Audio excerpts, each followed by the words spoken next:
What's going on, everybody? Welcome to show 30 of ATL Sports HQ Live.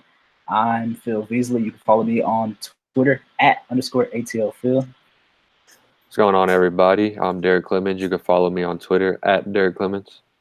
Make sure you follow everything we do on the site at atlsportshq.com and follow us on Twitter at atlsportshq. And be sure to follow all 6 or 7, I can't even keep them straight, team-specific Twitter sites that we have. And if you're interested in running for the site, just shoot us a message and we can get you in. And we're not just looking for writers, we're looking for anybody. If you want to come be on this show, if you want to go cover some sports, we definitely have access. So definitely hit us up and let us know. But let's get right into it. Not a lot to talk about today as we kind of head into that summer dog days, but a major transaction took place in the NBA a few days ago.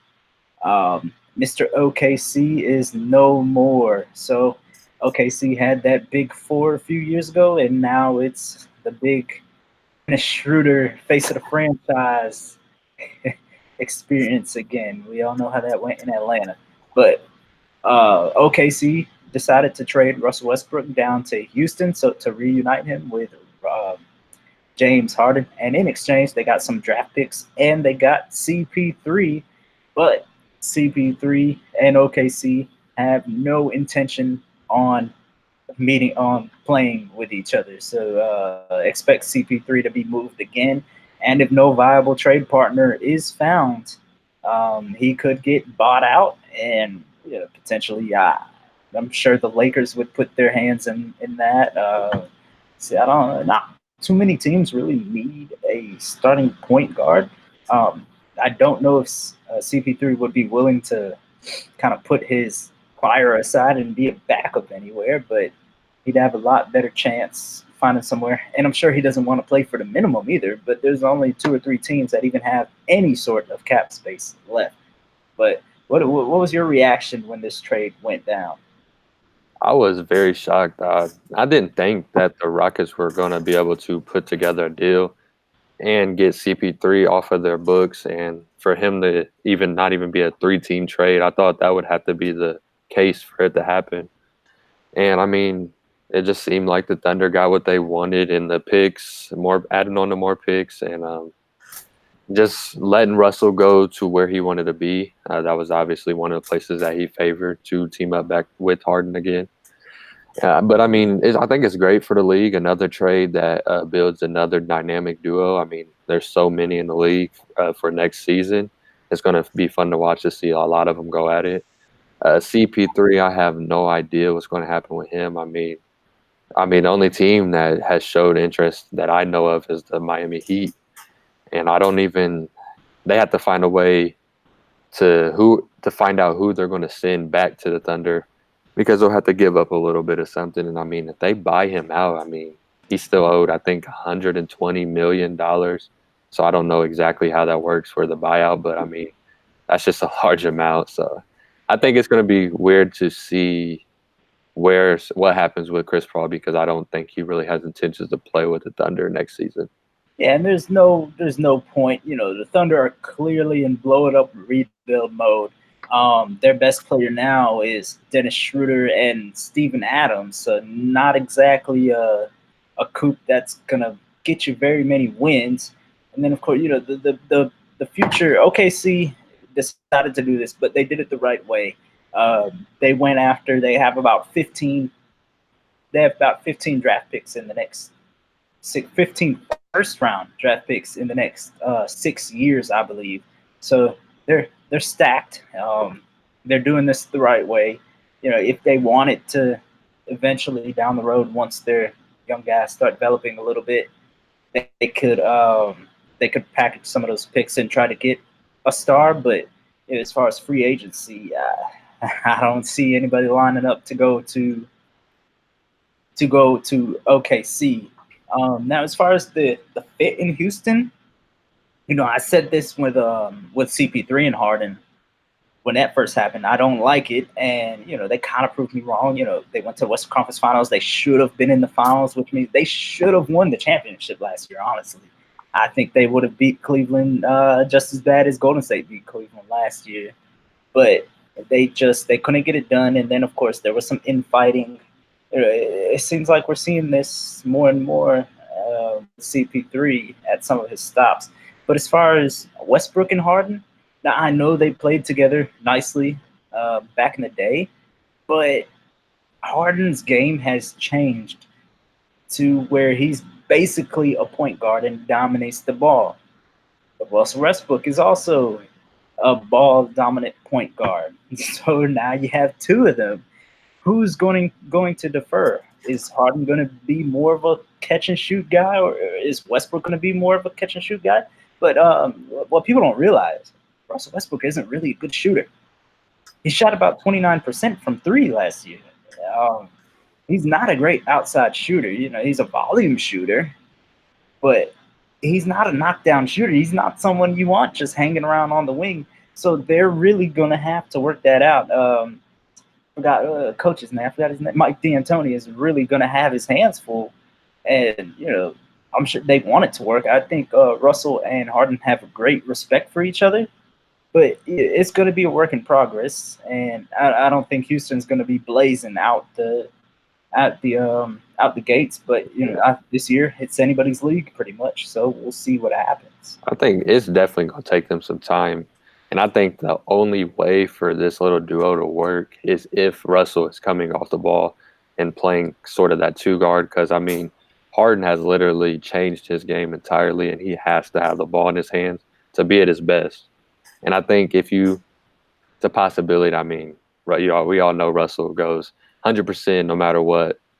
But maybe with him being the two guard and Harden sort of running the show, he might be able to slow down his game just a tad bit, just so he's not getting in Harden's way when he's doing what he's used to doing. I mean, he's been an MVP candidate the last 3 years, and he won the one. So I mean, I think it has an opportunity to work if it is played right, but I think they do have their hands full at the start of the season, and it's going to take some getting used to, even though they do have chemistry playing together. Yeah, it's definitely going to be something to look forward to. I can't wait for this NBA season. It's the most excited I've been going in a long time. We have about 10 teams that you could realistically make a case that could win the NBA championship. I can't remember when's the last time we've said that.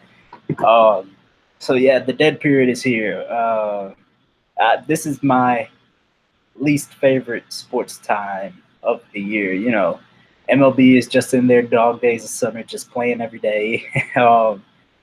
And that's about it. Well, thankfully now I have soccer to occupy me a little bit, so that makes it a little better. But that's really it until training camp opens in mid-September. I think media day will fall around the 25th.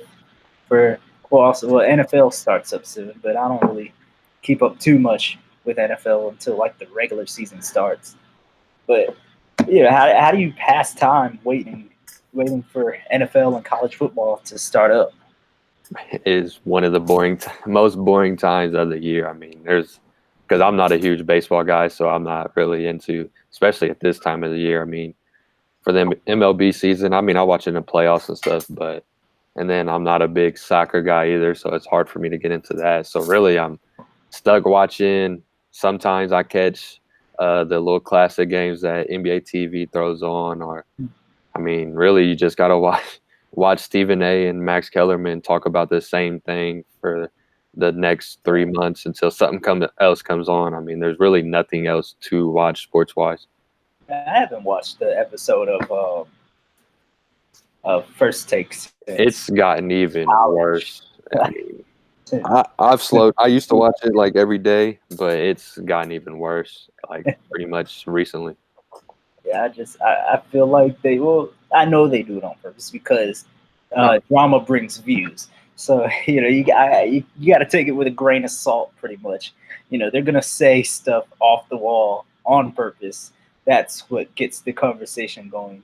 But for me, I follow MLS pretty closely, so that keeps me occupied. And this is the time of year I probably play more 2K than any other time of the year. I like to run out. I like to build the rotation as good as I can with the Hawks, and and run that a few times and test out some of the new teams. I'll tell you this: if we're going to talk about the Hawks a little more later, but they're deep. If anything else, they're deep. But speaking of 2K, they've started to release their little things. Every year they put out these nice graphics, and you're like, oh my god, I can't wait to get my hands onto this. And then it comes out, and it feels like the same game. Why do we keep falling for this trap? I feel like you could just download one of those updated rosters and tweak it to your liking and play the old one for 2 or 3 years. They're pretty. Is I mean, they changed some stuff, and I mean, those screenshots. Everyone was complaining about them because they say like they put an old screenshot and the person is dry, and then they put the screenshot next to him of someone sweating because it makes the graphics look a little better. Which I mean, I agreed with. I mean, it's when the graphics come out, there's really not much more they can do with the game on that standpoint. I mean, they got it to the best that they can, I guess, because it hasn't been different for the past 2 years. But I'm still going to always be excited for 2K just because of getting to play with the new guys and the rookies. And I enjoy seeing how they rate the guys at the beginning of the season to see what they think, what their rating should be. And it's always a fun argument. But Yeah, how do you feel about LeBron being rated number 1? I'm not surprised. I guess, I don't know. It's hard to say if he should or should not be, but I'm not surprised because I'm pretty sure he's been the highest rated for the past 10 years probably. I feel like based on the expectation of next season and how last season went, I would honestly rate Harden, Giannis, and Kawhi maybe 1 point ahead of him. Have him at like 95, and then have like Giannis and Harden at 96, and then Kawhi at 97.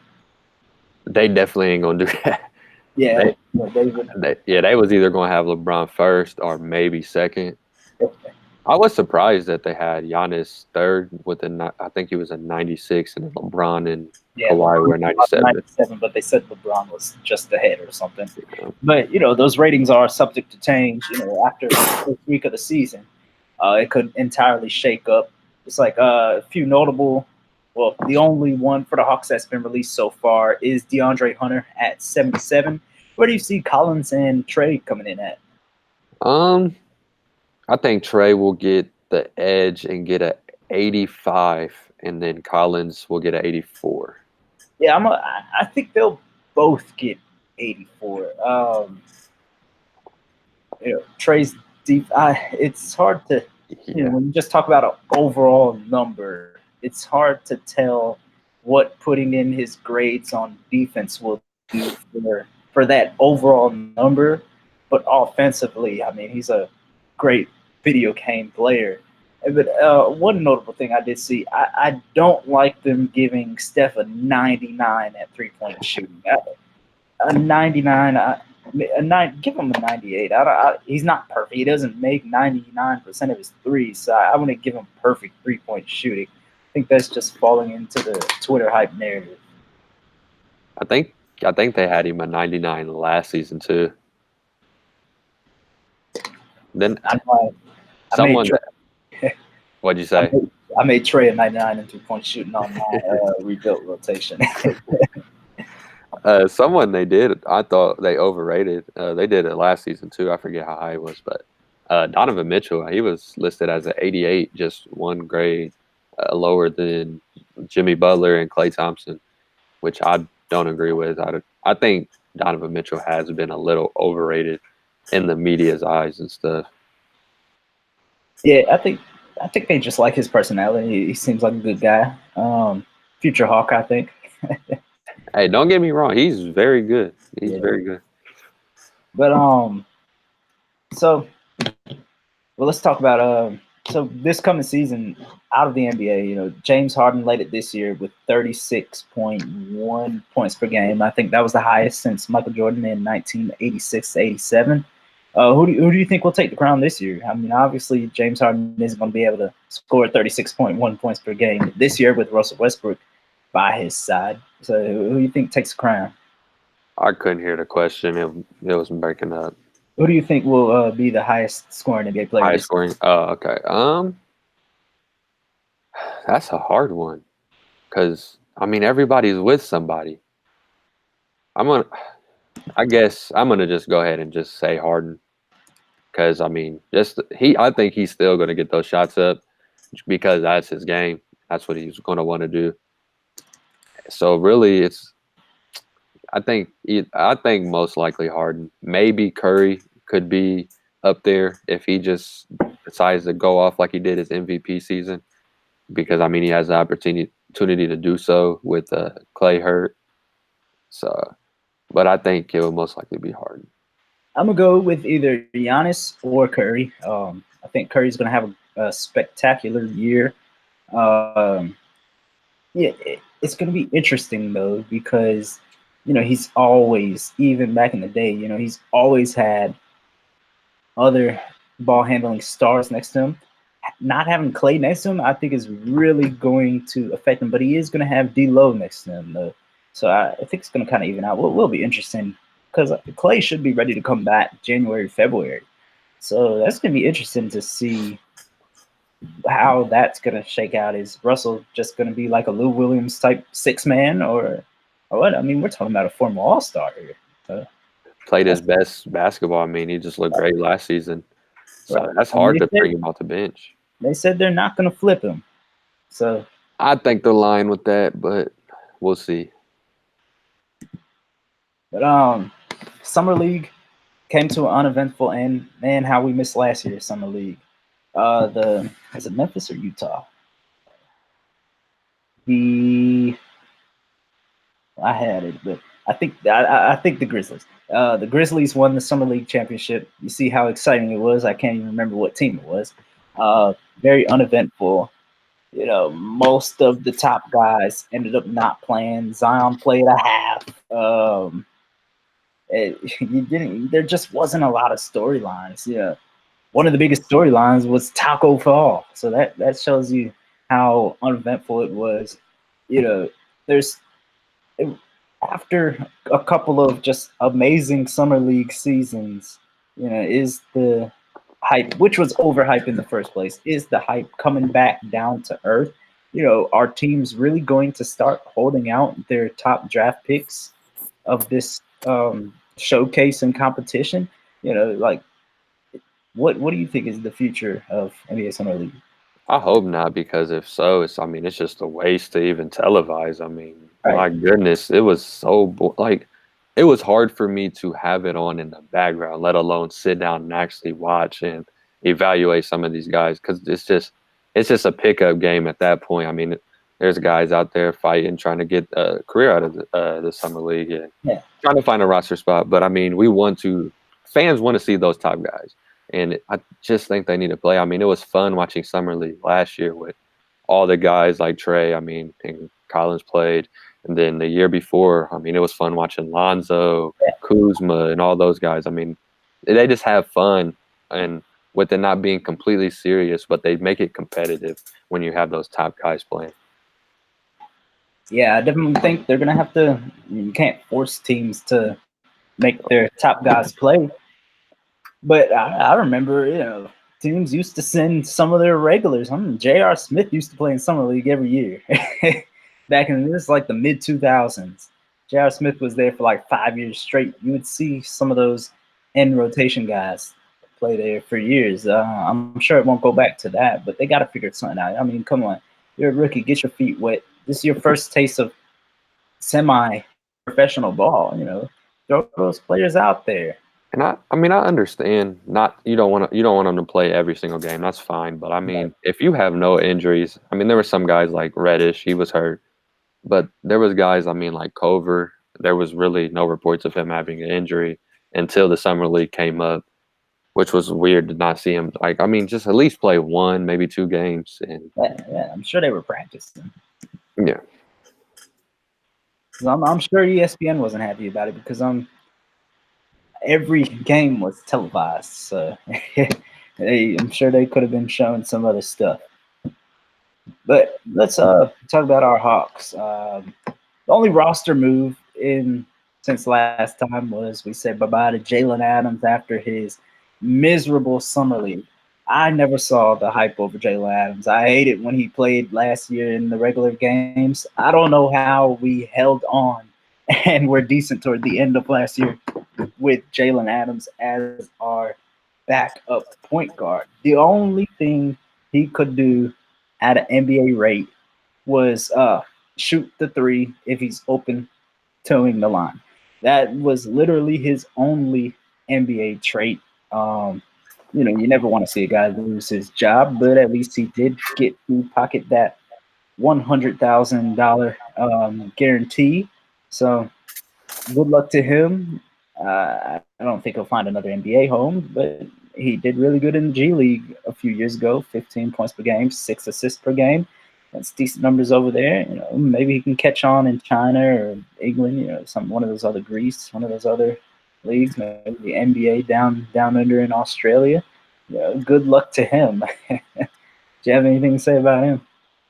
I mean, he looked very bad in the summer league Yeah. this season, and I mean, I never really saw a talent in his game. I mean, not that he didn't have to. I never saw a skill in his game that showed potential of being a solid backup point guard for an NBA Right, team. right. So I mean, it makes sense that we got rid of him. I mean, we gave him a chance and took a little. I mean, we just took a little risk on him and seeing what he could do. And when it was time, we let him go. So that leaves us with Evan Turner as far as backup point guard spot, and then of course we can use Bembry a little bit there. They said even Reddish could spend some time at the backup spot. So we'll see what happens. I'm looking forward to it. No more Jalen Adams. I just that was our biggest drop off last year. It felt like when Trey was out the game, nothing could happen after Jeremy Lin got released. Uh, one more free agent decision still needs to be made by the Hawks, depending on if Vince comes back. We have 2 or 1 spots. Travis Slank did float the idea of going into the season with a spot open. So if we do resign Vince, that could be it. But Vince, it's not looking too good, guys. Unfortunately, Vince is looking for minutes, and if you examine that Hawks roster, there's some serious depth on the wings. So Vince Carter wants the similar minutes, 10, 15 minutes a game that he got last year, and it's not really looking feasible right now. But then again, is it really feasible anywhere else? So I really, fans are really understating the impact that Vince Carter had and would have next year um, for the Hawks. Off the court, on the bench. You know, this guy. Keep in mind, this guy's older than Trey Young's dad. He's the same age as Coach Lloyd Pierce. He was pretty much like a big brother to the entire team this year, and I gotta imagine he helped Coach Pierce a good bit too. This guy's been around the NBA for 21 years now, so I definitely hope to see Vince Carter back. You think he's going to be back? I definitely want to see him back, but I also don't want to see him take minutes away from the younger guys, and that's the hard part about it. Schlink is going to want that not to happen. Right. So Do you? Uh-oh.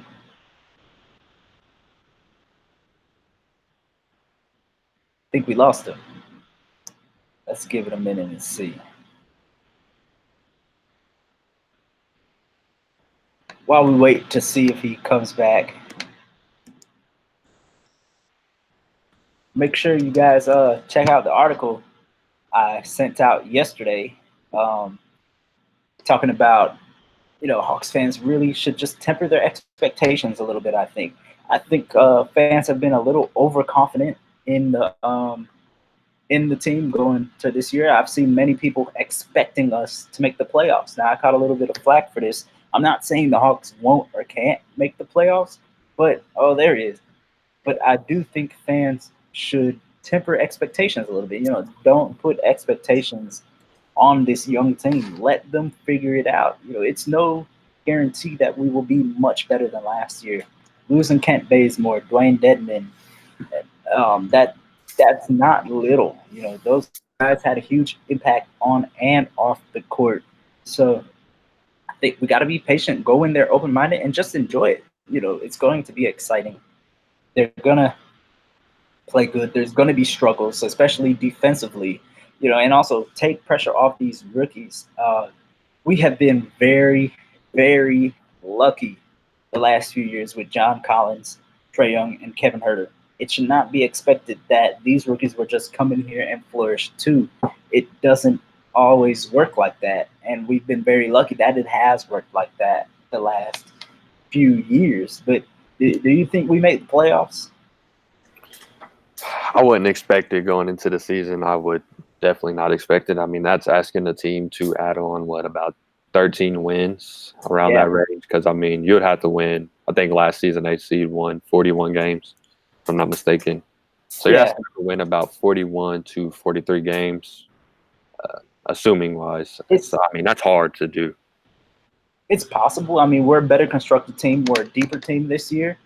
But a 14 win improvement for a team this young, that's a lot to ask for. I'm expecting more in the way of anywhere from 33 to 38 wins and around the 10 seed. When you line up those teams, I don't think we're better than Miami or Detroit. Detroit had a lot of injuries last year. They have two bona fide stars, honestly. Miami, I think Jimmy Butler can lead them to about 35 to 40 wins. You gotta consider Orlando. They made the playoffs this year. Then of course I think Toronto still has enough to be a lock. Of course Boston, Brooklyn, Milwaukee, Philadelphia. I feel like I'm forgetting somebody. If you have the Raptors in there, maybe. The Raptors. Um, Charlotte, of course, will be a non-factor. Chicago. I think Chicago will be around that 25 to 30 win range. Really? So it's gonna be a battle. I think the Hawks will be in the hunt in March. I just don't think we have enough to get over the hump just yet. Now I I mean, could be wrong. I'd love to be wrong, but hey, let's look at how the lottery went this year.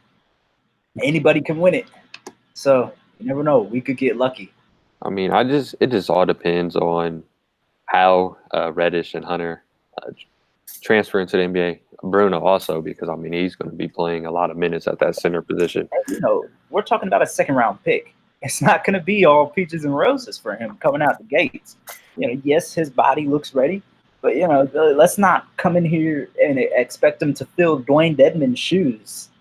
That's not going to happen. I can virtually guarantee that. And again, I'd love to be wrong, and I'm going to be rooting for the playoffs, but I'm going into the season open minded like last year, and I'm just going to enjoy it.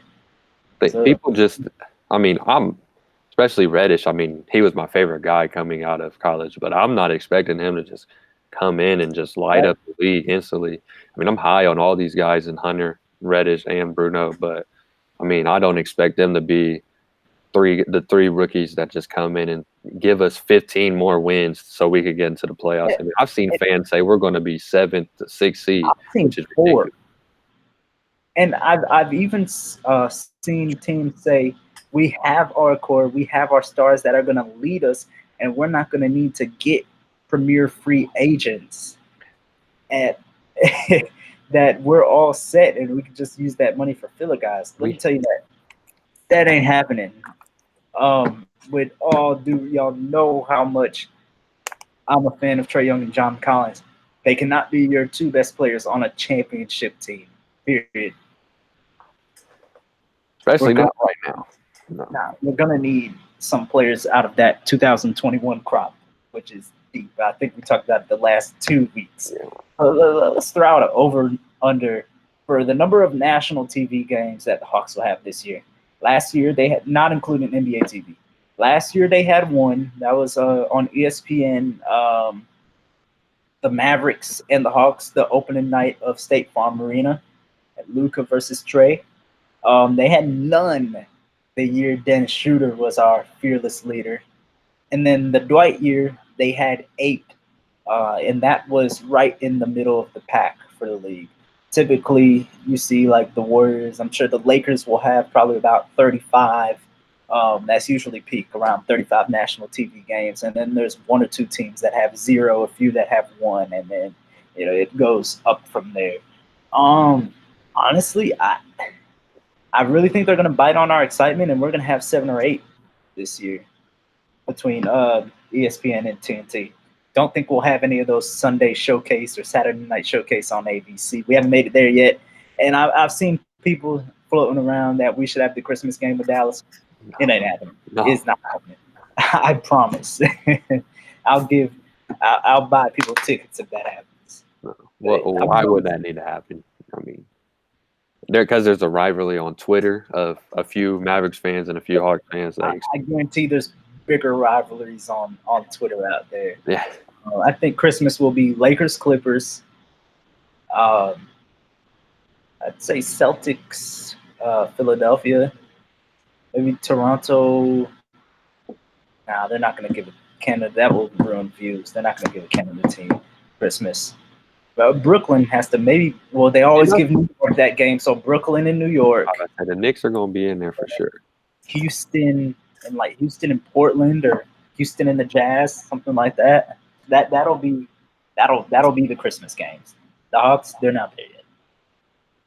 As they shouldn't be. This ain't no. We're talking about Christmas game. We'll have our MLK Day game on national TV probably somewhere. Usually they've been relegating that to NBA TV lately, but I think it'll be one of the later ones this year. I think Let's start there. I say the minimum. I'll give us 5 minimum national games, and I think the high will be 8. Because I think a lot of people have started to catch up to the hype. I mean, we've seen a few. People are going to want to see Reddish and Hunter play, and then after the season Young and Collins had, they're going to want to show fans that. So I say the high 8, minimum 5. I definitely think so.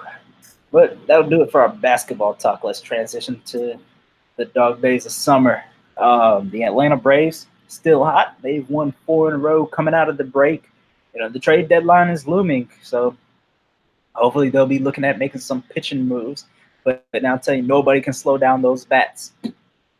It looked like the Dodgers were running away with the NL, but the Braves are closer to the Dodgers than they are to the pack now. The Braves are the best team in the league since June 1st. The Nationals have been flirting with that, but not even they can keep up with us right now. I think the Braves are up to like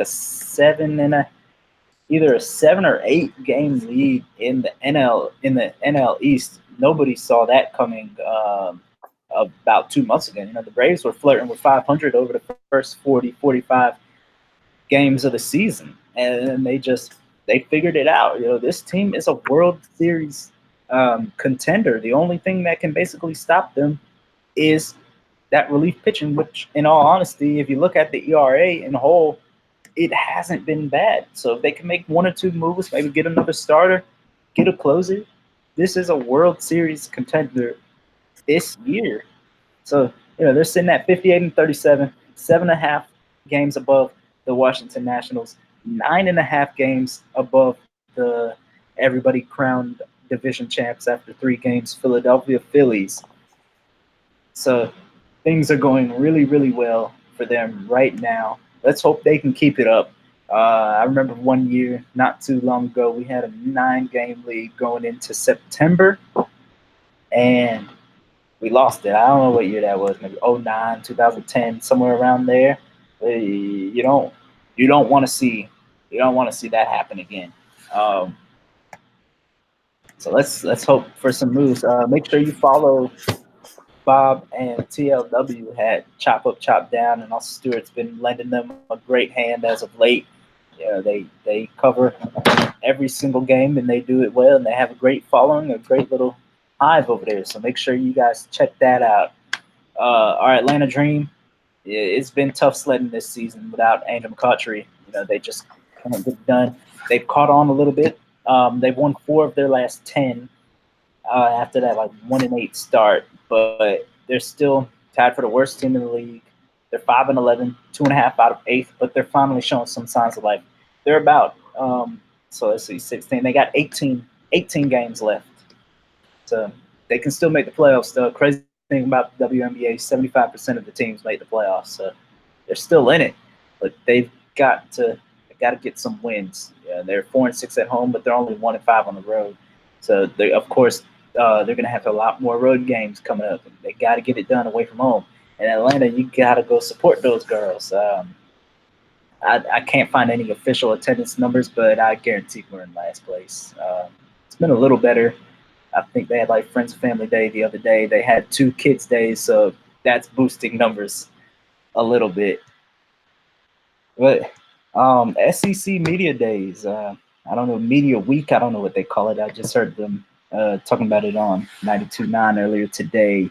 What do you think UGA can make the playoff this year? What are they looking like coming into the season? Well, I mean, they have the roster and talents who do it and the coaching staff, but we know how. I mean, it's hard when you came in.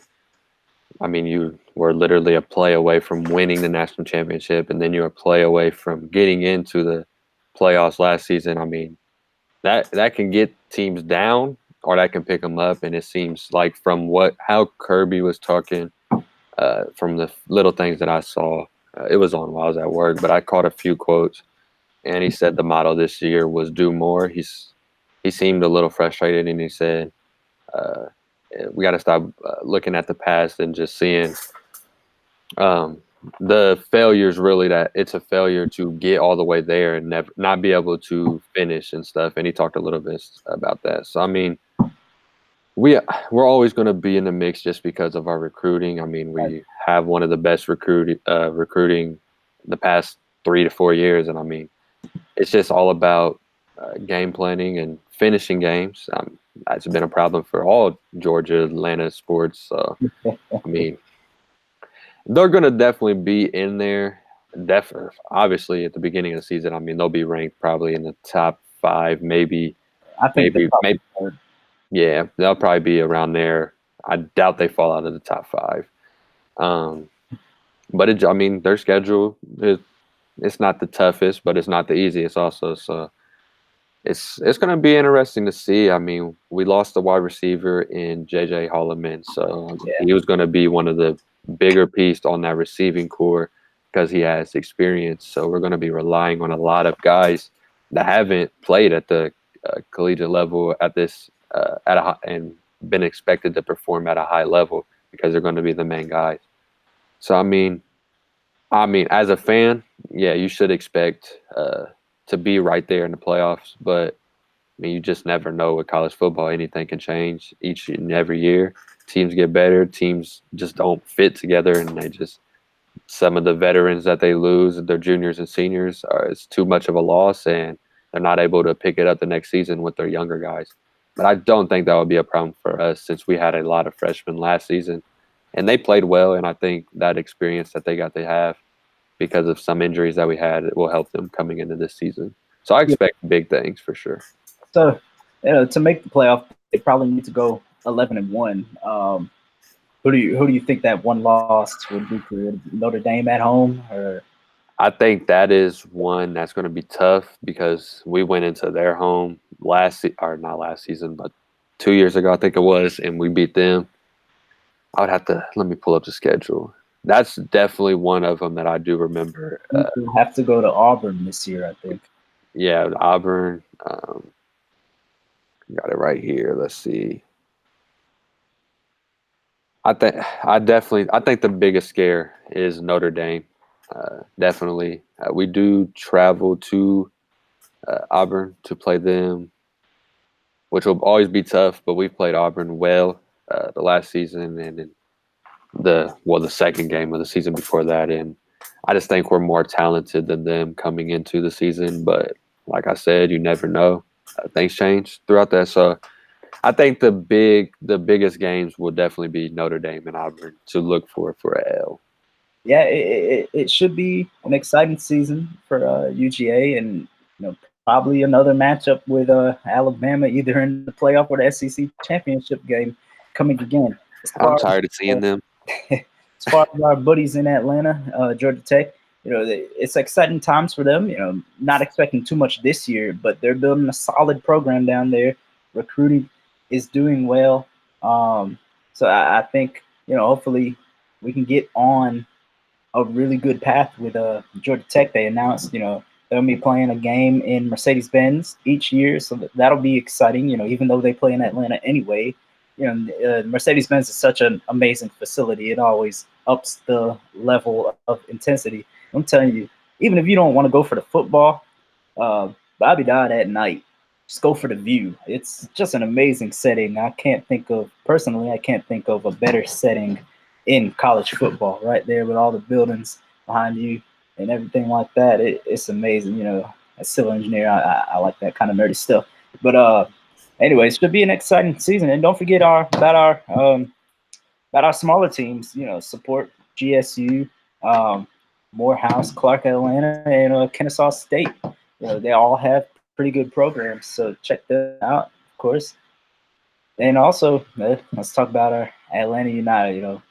Things aren't going too well again. We had that really good stretch where nobody could score on us, and now it seems to be the opposite. Goals are coming, Joseph is scoring, but we can't stop anybody. And it seems that most of the goals are coming off simple, avoidable mistakes. But it seems like every single one of those mistakes is costing us. So we've gotten one of our last 9 possible points. Um, we had that insane 5-1 loss to Chicago, who has been playing horrible outside of that game. And then we come home in, which was one of the most entertaining matches I've ever seen. 3-3 draw with I'd say our main rivals. They're even more of a rival on the field than Orlando City. 3-3 draw with them, thanks to a late last second collapse. And then, just a tough loss to Seattle. Now, Seattle is a very good team at home, but I feel like we had a chance to win that game, and like I said, simple mistakes did us in. So this team has to get it together. Fortunately, they're still in the hunt for a trophy right now for the U.S. Open Cup trophy. They're in the semifinals. They got to go down to Orlando in a few weeks and play them. Then we have the Champions Cup. We're going to be playing Club America. That's a Liga MX team on August 14th. So that's another opportunity at a trophy.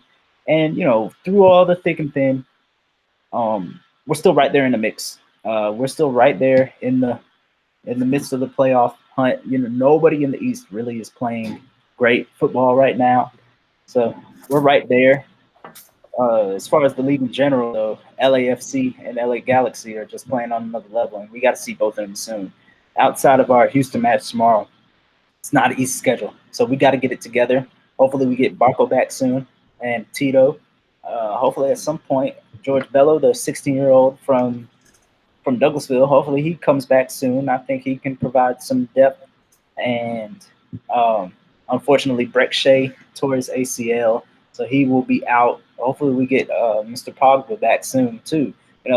If nothing else, this team has a lot of depth, but right now something ain't working. It seems like there's a lack of chemistry between the players now. It started out where it seemed like coaching and system wasn't right, but I do feel like a few tactical changes could help us out. So we'll see what happens tomorrow night. We really need 3 points tomorrow night at the Benz to get this thing back on track. Because, like I said, the schedule doesn't get any easier anytime soon. I believe we have DC United coming on Sunday, so we always seem to struggle with them. But you have anything to add? On United? Any Atlanta? Mention everybody mention on Twitter, mention Trae Young and John Collins to try to get them to ask for their 2K ratings, just so it'd be interesting to see their ratings soon. And Trae Young is on Twitter. Yeah, he's on there a lot. So I think all they got to do is ask Ronnie 2K or something. So just try to every time they post something, just mention them and tell them to ask for the rating and see if we can get them to do it soon. Yeah, but for sure, thank you everyone for joining. We see you guys. Thank you, Brian and Dougie Fresh, for joining in on the chat. We definitely appreciate you too. Uh, and those who listen on replay, remember you can always tune in anytime live when we go live on YouTube, and you can come join in the chat. And everybody out there, send me questions. I'll answer them live on air. So definitely make sure you check us out. Thank you guys for joining. As always, shout out to everybody listening, everybody supporting, and also we really could use some writers or contributors of any sort. So give me a shout. You have any shout outs, Derek? Oh yeah, just shout out everyone watching, continuing support. We're at 30 now, and hopefully we can continue to keep going consistently. Seems like we're back on our week-to-week show, so it's good for us, and we hope you guys enjoy. Y'all have a great day. Yeah.